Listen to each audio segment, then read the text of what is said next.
Well, hello everyone. My name is Rohan Khanna and welcome to my YouTube channel.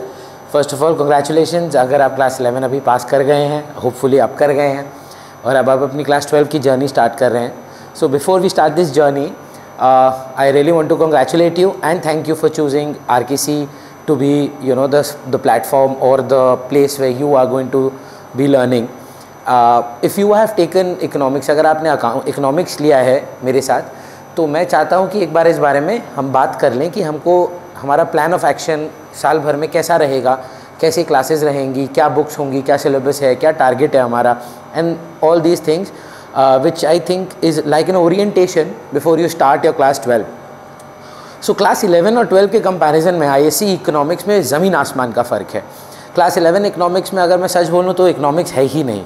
क्यों? क्योंकि economics से ज़्यादा वहाँ इंडियन हिस्ट्री है. सो जहाँ पर आप थोड़े बेसिक कॉन्सेप्ट्स पढ़ते हैं, स्टेटिस्टिक्स करते हैं और मेजरली आप इंडियन इकोनॉमी के बारे में पढ़ते हैं. On the other hand in class 12 we study a lot of conceptual concepts which are really interesting, a little tricky और थोड़ा डिफ़िकल्ट भी मानते हैं इसको. So before welcome to RKC obviously. So let us first start with our syllabus. So हमारा syllabus जो है वो दो पार्ट में डिवाइडेड है, which we divide as microeconomics and macroeconomics. अगर आप मेरे से पूछें कि क्या है माइक्रो और मैक्रो, देखिए जब आप एक इकोनॉमी का होलिस्टिक व्यू लेना चाहते हैं, पूरी कंट्री को देखना चाहते हैं, कंट्री के मैकेनिज़्म को समझना चाहते हैं, कंट्री काम कैसे कर रहा है, कंट्री का पर्सपेक्टिव, एक बर्ड्स आई व्यू लेना चाहते हैं, दैट इज़ माइक्रो इकोनॉमिक्स. जहाँ पर आप इंडिविजुअल कॉन्सेप्ट्स को देखना चाहते हैं, जहाँ individual consumer, individual seller, individual profits, individual cost of production, individual output, that when you have micro down, एक माइक्रोस्कोप को अगर आप देखिए वो एक चीज़ पे फोकस करता है, that is known as micro economics. और जब आप ओवरऑल व्यू ले रहे हैं दैट इज़ मैक्रो इकोनॉमिक्स. तो लगभग हमारे सिलेबस में अराउंड 20 से 22 चैप्टर्स हैं. माइक्रो इकोनॉमिक्स में ही 10 हैं, अराउंड विथ 112 डायग्राम्स. काफ़ी डायग्राम्स है, थोड़ा डिफ़िकल्ट तो नहीं है पर समझने वाली है. तो आपको लर्न नहीं करना है कुछ भी, आपको सिर्फ समझना है. And then if you have the flair for English और if you can write answers, आपको कोई भी एक चीज़ भी लिखना नहीं, मतलब रटना नहीं पड़ेगा. So starting with we have 3 aspects that we look at. Number 1 from the consumer's perspective, then we have something known as the producer's perspective, and कहीं इनके बीच में मार्केट है. पर ये पूरा माइक्रो इकोनॉमिक्स में ही आता है. कंज्यूमर के अंदर आप 3 चीज़ पढ़ते हैं, demand, elasticity of demand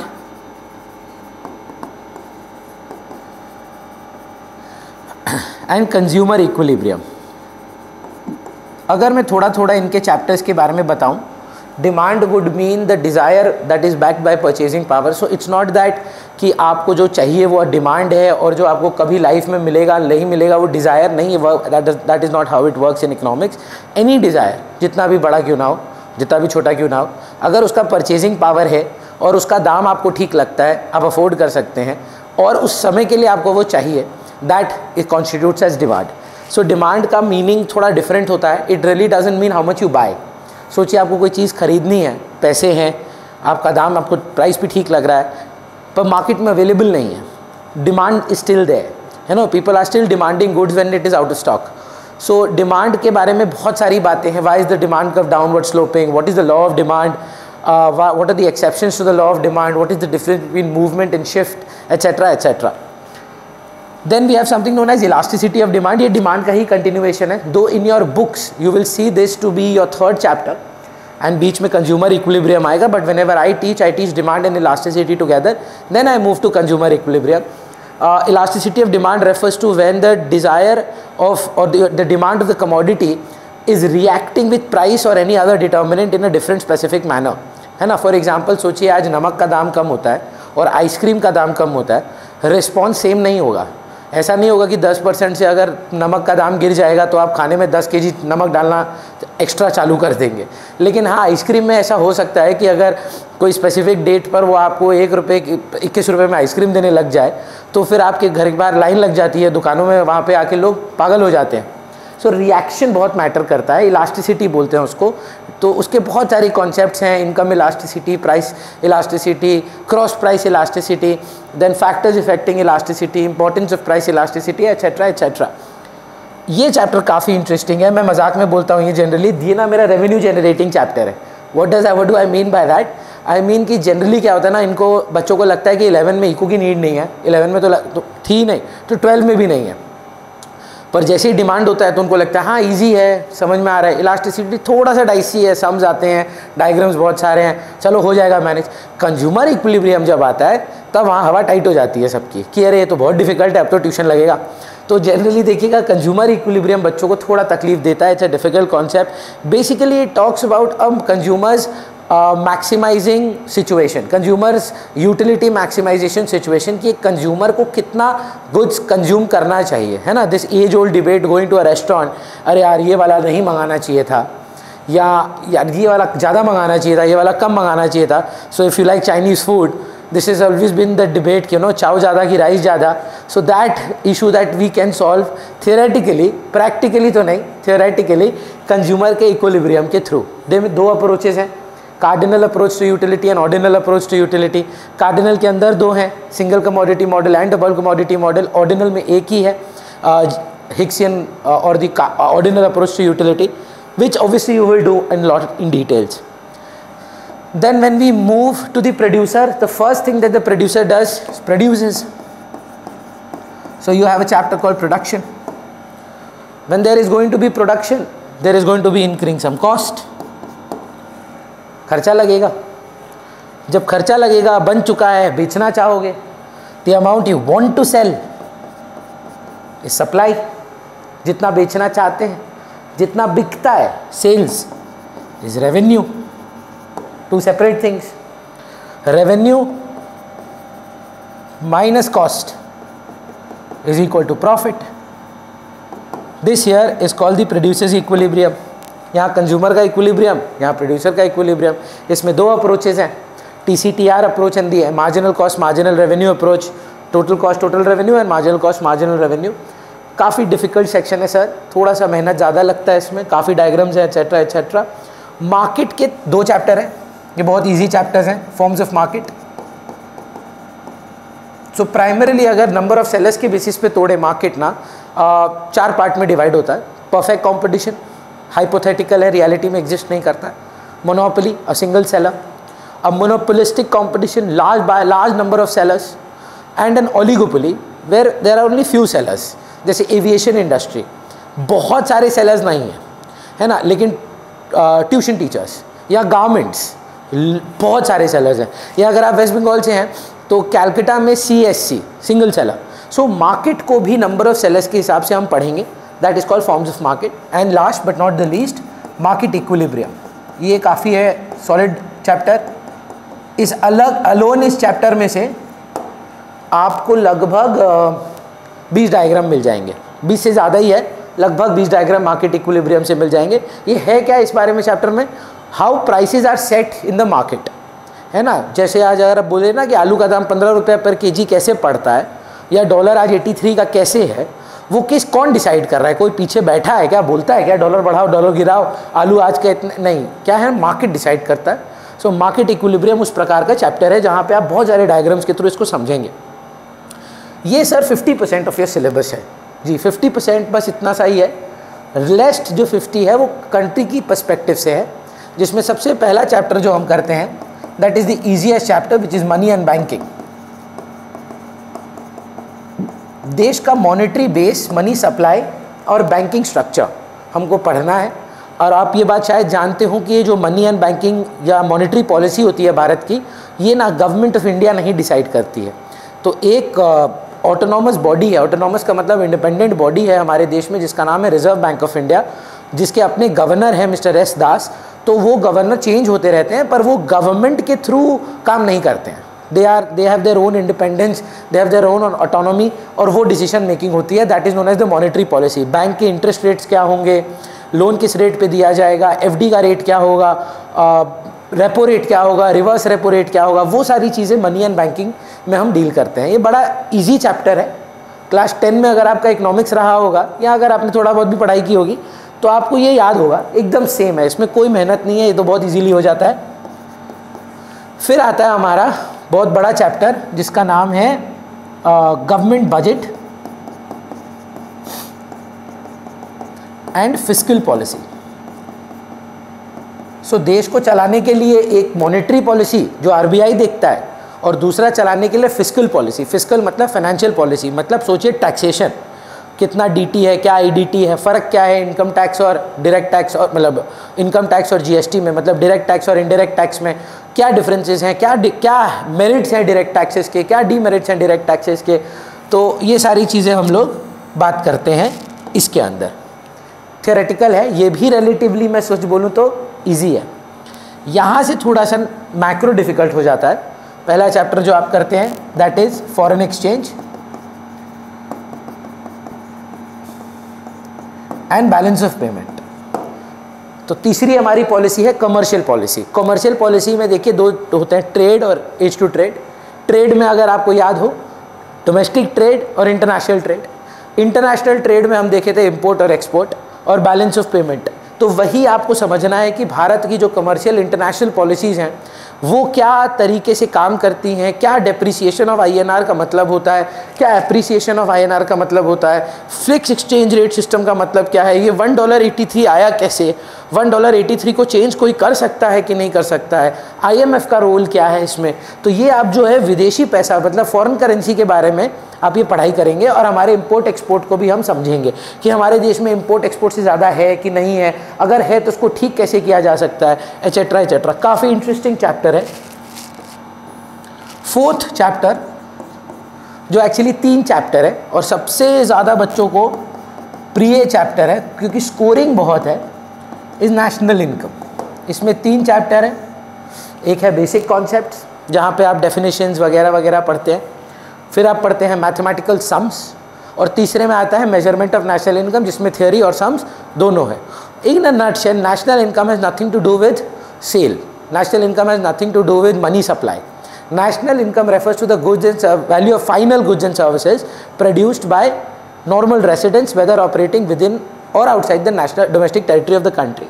Obviously ये थोड़ा overwhelming लग सकता है आपको अभी, पर भरोसा रखिएगा हम लोग आराम से इसको डील करेंगे, मज़ा भी आएगा। बहुत अमेजिंग चैप्टर है, थोड़ा लेंदी है, जनरली महीना भर लग जाता है सिर्फ नेशनल इनकम ख़त्म करने में। 5वां चैप्टर जो आप पढ़ेंगे वो सबसे डिफ़िकल्ट है आपके पूरे क्लास 12 के सिलेबस में, वो है theory of income and employment. ये क्या है सर, क्या है? हमारे इकोनॉमिक्स में बहुत बड़े बड़े लोगों ने अपनी अपनी थ्योरीज दी हैं, तो उनमें से एक थ्योरी कीनीजियन थ्योरी है, मतलब जे.एम. कीन्स की एक थ्योरी है। तो उन्होंने ये थ्योरी दी थी कि कुछ इक्विलिब्रियम लेवल ऑफ आउटपुट के बारे में कि क्या होना चाहिए और क्या है, इससे ज़्यादा हो सकता है कि नहीं हो सकता है। चैप्टर में थोड़े अजम्पशंस हैं, तो वो वहाँ थोड़ी दिक्कत आती है बच्चों को। ये रहा सर आपका पूरा क्लास 12 का इकोनॉमिक्स का सिलेबस। एक चीज़ मैं आपको बोलना चाहूँगा कि अब से, या मतलब लास्ट टू लास्ट ईयर से, जब से कोविड से प्रॉपर बोर्ड्स होने लगे, आपके पास सिलेक्शन करने का ऑप्शन नहीं है। अगर आप पहले होते ना, तो पहले क्या होता था, बच्चे चैप्टर छोड़ के चले जाते थे और कॉमन आ जाता था। पर अब क्या है, अगर ऑप्शन रहेगा भी ना तो सेम चैप्टर का ऑप्शन रहेगा। सो आप ऐसा कोई चैप्टर छोड़ के नहीं जा सकते कि हम ये ना छोड़ के चले जाते हैं तो ये मतलब ऑप्शन में निकाल देंगे, नहीं कर सकते। आपको 100% पेपर अटेम्प्ट करना होगा। सो ये हमारा पहला टास्क रहता है आपको समझाने का कि what are you up against, है ना, what are we fighting against, मतलब हमारा मतलब बोल लीजिए एनिमी, या फिर बोल लीजिए who are we tackling this year. So ये है आपका पूरा पहाड़, चट्टान, जिससे हमको अपनी लड़ाई शुरू करनी है। पेपर का फॉर्मेट क्या होगा? पेपर आपका 80 मार्क्स का आएगा, 16 मार्क्स 1 मार्क्स के होंगे, मतलब 16 क्वेश्चंस लिख देता हूं फॉर 1 मार्क। इसमें MCQ, ट्रू फॉल्स और कई बार 1 मार्क के ऑब्जेक्टिव क्वेश्चन भी ये हमसे पूछते हैं। मतलब 16 मार्क आप समझिए आर या पार, या फुल या ज़ीरो, देयर इज़ नो मतलब हाफ। मैं मजाक में हमेशा बोलता हूँ इकोनॉमिक्स अकाउंट्स के लिए, इकोनॉमिक्स अकाउंट्स पढ़ाई है, मुजरा नहीं है, तो स्टेप्स पे मार्क्स नहीं मिलते, तो स्टेप मार्किंग नहीं है यहाँ पर कुछ भी। तो 16 क्वेश्चंस 1 मार्क के लिए, आइदर यू आर राइट और you are incorrect, there is no middle ground. तो 16 मार्क यहाँ निकले। फिर आपको मिलेंगे 8 क्वेश्चन 4 मार्क के, माइक्रो मैक्रो मिला के होंगे ये, 8 क्वेश्चंस फॉर 4 मार्क्स। तो यहाँ देखिए 16 आ गए, यहाँ हो गए 8 4 32। और उस अच्छा ये 4 मार्क के क्वेश्चन ना ज़रूरी नहीं कि पूरा एक 4 मार्क का हो, 2 2 3 1 सिर्फ 4, तो 4 मार्क का एक ग्रुप बन जाता है, ए बी करके वो लोग ब्रेकअप कर देते हैं या सिर्फ एक क्वेश्चन दे देते हैं। तो वो एक एक चैप्टर से होता है जो आपने अभी देखा। तो वो 4 मार्क्स में से मतलब 4 माइक्रो पकड़ लीजिए, 4 मैक्रो पकड़ लीजिए, जनरली वही डिविएशन रहता है। फिर आपको मिलेंगे 4 क्वेश्चंस 8 मार्क के लिए। तो देखिए कहाँ पे थे हम, 16 32 48 48 plus 32 is your 80 marks. I am repeating myself, there is no such thing as an option and you cannot leave any chapter in class 12. Yes, it is difficult, but if you grind from the beginning, hustle from the beginning, शुरू से आप मेहनत करें तो आप कर सकते हैं। ठीक है, सिलेबस की बात हो गई, पेपर की बात हो गई। अब बात कर लेते हैं हम लोग कहाँ से पढ़ना है और क्या पढ़ना है। सो देखिए जो हम लोग से पढ़ाई कर रहे हैं, ओरिएंटेशन क्लास मैंने अपने स्टूडेंट्स के लिए बनाई है। सो जो बुक्स हम फॉलो करते हैं वो 2 हैं। एक ज़्यादातर हम इसी को रेफ़र करेंगे, Frank ISC economics by Sethi and Andrews. Very proudly I say कि ये जो एंड्रूज मिसेस उषा एंड्रूज हैं, ये मेरी इकोनॉमिक्स टीचर रह चुकी हैं। ये सेंट थॉमस बॉयज़ स्कूल जहाँ से मैं पढ़ा हूँ वहाँ पर प्रिंसिपल भी थी और हमारी इको मैम भी थी, तो काफ़ी कुछ उनसे सीखने को भी मिलता था। तो फ्रैंक ISC इकोनॉमिक्स आपको फॉलो करना है। अगर आपको रेफरेंस बुक चाहिए, एक और बुक है ABS की, बैनर्जी एंड मजुमदार, ये भी अच्छी किताब है, पर जनरली हम लोग नहीं पढ़ते हैं इससे, हम लोग ज़्यादातर ये रेफ़र करते हैं। जितना भी क्वेश्चन आंसर होगा वो मैं आपको PDF के तौर पे आपके ग्रुप में और ऐप में, जो अगर आपने डाउनलोड नहीं किया तो कर लीजिएगा, आपको वो सारा नोट्स क्वेश्चन आंसर फॉर्मेट में मिल जाएगा। अब आपको उसका करना क्या है, आपको आंख बंद करके हैंडराइटिंग प्रैक्टिस नहीं करनी है कि अच्छा चलो गाने सुनते सुनते लिखते जाओ, वो नहीं करना है आपको। आप क्या करेंगे, वो PDF का प्रिंट आउट लेंगे या PDF से पढ़ेंगे, लर्न करेंगे, लर्न करके उसको साइड कर देंगे। उसके बाद एक क्वेश्चन आंसर लिखते जाएंगे। वो क्वेश्चन आंसर सर कुछ नहीं है, आज तक के board questions solved with answers हैं और कुछ नहीं है।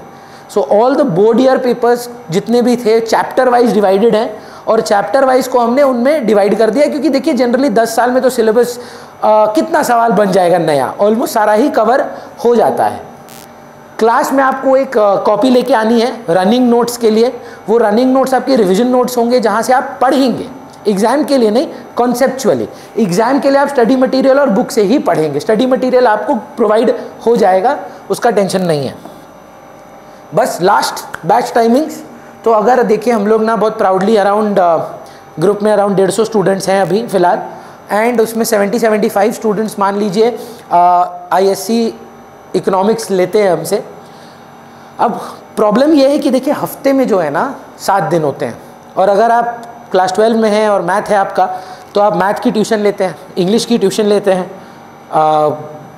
इकोनॉमिक्स की ट्यूशन लेते हैं, अकाउंट्स की ट्यूशन लेते हैं, चाहे हमसे लेते हैं किसी और से लेते हैं, पर आपके 4 ट्यूशन्स तो हैं ही। और कुछ बच्चे तो हिंदी भी लेते हैं और कुछ बच्चे कॉमर्स भी खोजते हैं, कोई 2 मैथ्स ट्यूशन लेते हैं। मेरा पॉइंट क्या है, किसी ना किसी बच्चे के साथ कोई ना कोई बैच की टाइमिंग क्लैश करेगी।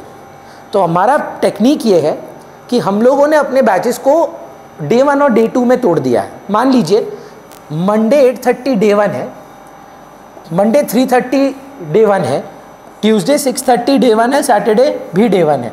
मतलब समझिए ये चारों दिन एक ही चीज़ होगी, और इन डे 2 में चारों दिन एक ही चीज़ होगी। सो if you understand math 4C2 you get 12 combinations. How? Monday can be adjusted with any of these 4.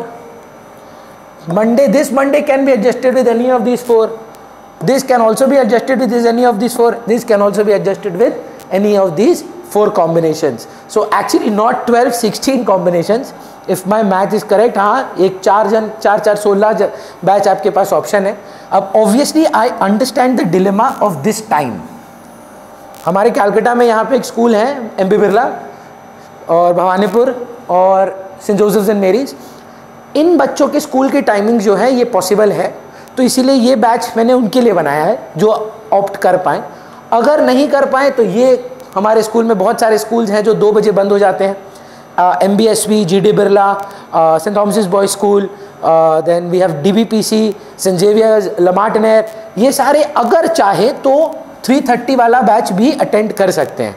और अगर वो भी नहीं पॉसिबल है तो ट्यूसडे थर्सडे में आपको भी एक ऑप्शन मिलेगा, सैटरडे संडे का भी ऑप्शन मिलेगा. बाई चांस अगर आप कोई एक बैच डिसाइड करते हैं, मान लीजिए आप मंडे और थर्सडे डिसाइड करते हैं, मंडे आप 3:30 बजे आना चाहते हैं, थर्सडे 6 बजे 6:30 बजे आना चाहते हैं, और कोई कारण से थर्सडे आप बाहर चले जाते हैं, कोई इशू नहीं है, आप संडे आके उसको मेकअप कर सकते हैं.